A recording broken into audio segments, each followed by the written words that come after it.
very usable. And so, how many of you guys are seniors? How many of you are juniors? Sophomores? Freshmen? Not yet freshmen?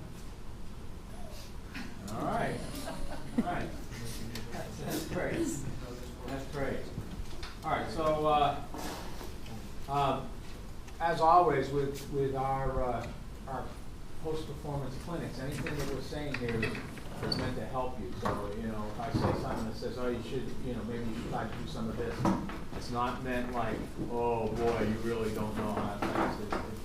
There's none of that at all. You know, we're here, you know, for a day of hearing other people and just getting other people's quick take perspectives. Okay, so.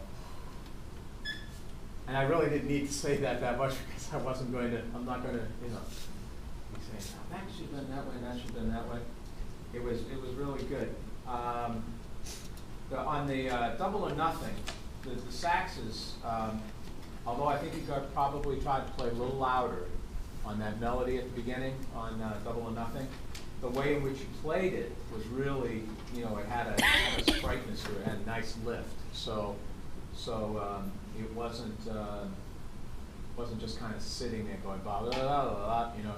You could feel the energy on that, and that was really good.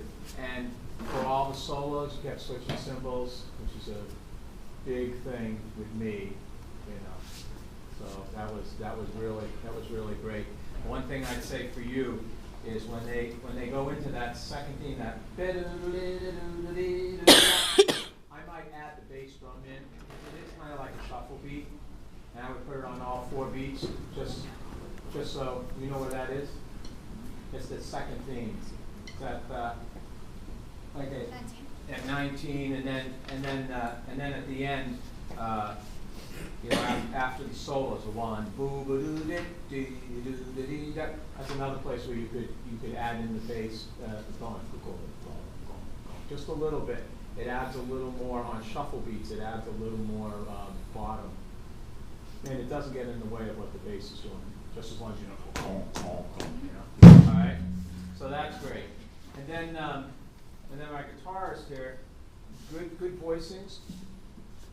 One of the things that you're going to have to kind of work with is that when you have, especially when you have so many soloists, you have to come up sometimes with different ways of comping behind it. What I referred to the way you were playing, and I didn't mean it in a negative, but it was kind of more of a constant free type of comping as opposed to every now and then, like if you went through and even did like the Charleston rhythm, chuck, chuck, chuck, chuck, chuck. Rhythm section playing the solo section. Okay? And that is, and just play that. 1, 2,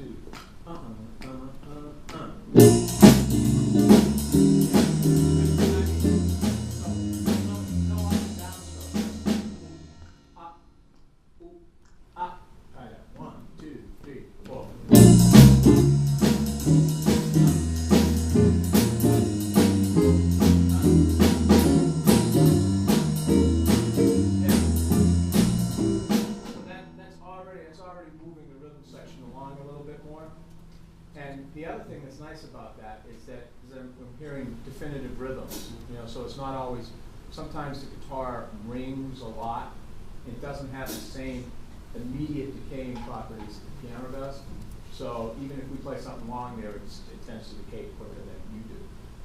So that would be one thing. And I love the way you came down the bum, bum, bum, bum, and it was really clear where you were, okay? And on the bass, you know, you can try, so what key are we in? D flat. Can you play like D flat, D, F, E, E flat, like that? E natural, E natural, E flat. And then go down to G, A flat, A.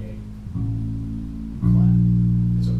That's a real, you know, well-worn line, but doom, doom, ding, ding, ding.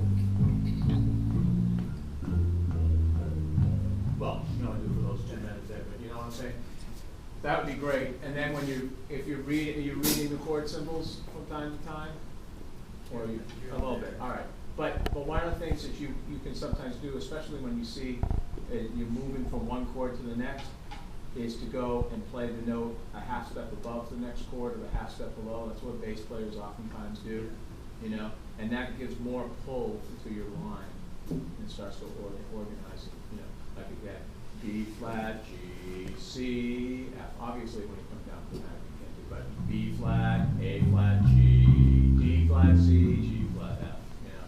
And that's what, you know, once you start to see that, you know, say, okay, I'm going on to the next song, I'm going to play the beat before I get to the next chord, I'm going to play the note above it, half step, and then come into it.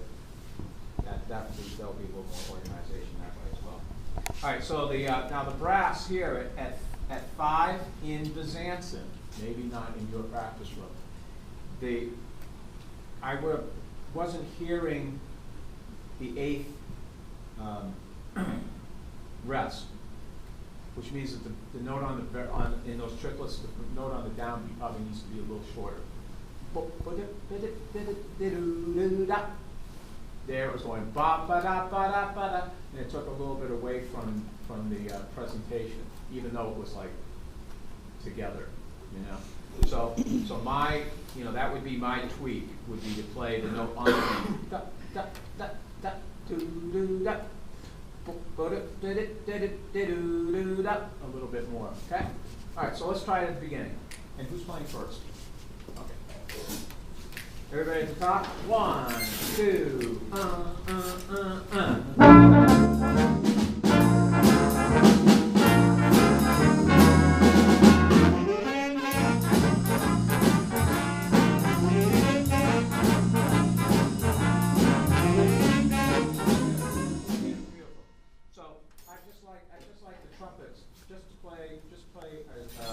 the first note at 5 and play like pop, like just like that. Ready? Keep it short. Again. 1, 2, 3. Yeah. Try to get the tongue to go quicker. Dot. You know, just like you're really stopping it. 1, 2, 3. There you go. That's better. It's all right. But that's what. Pop. Okay. Let's try that pattern right there. The trumpet. 1, 2, 3. Yeah. So it's much better. And what that does is it separates the short notes from the longer notes more. Now it's ba ba da ba da ba da ba doo doo da ba ba da ba da ba da. So the clarity of the story is there more. Okay. Now at the beginning here.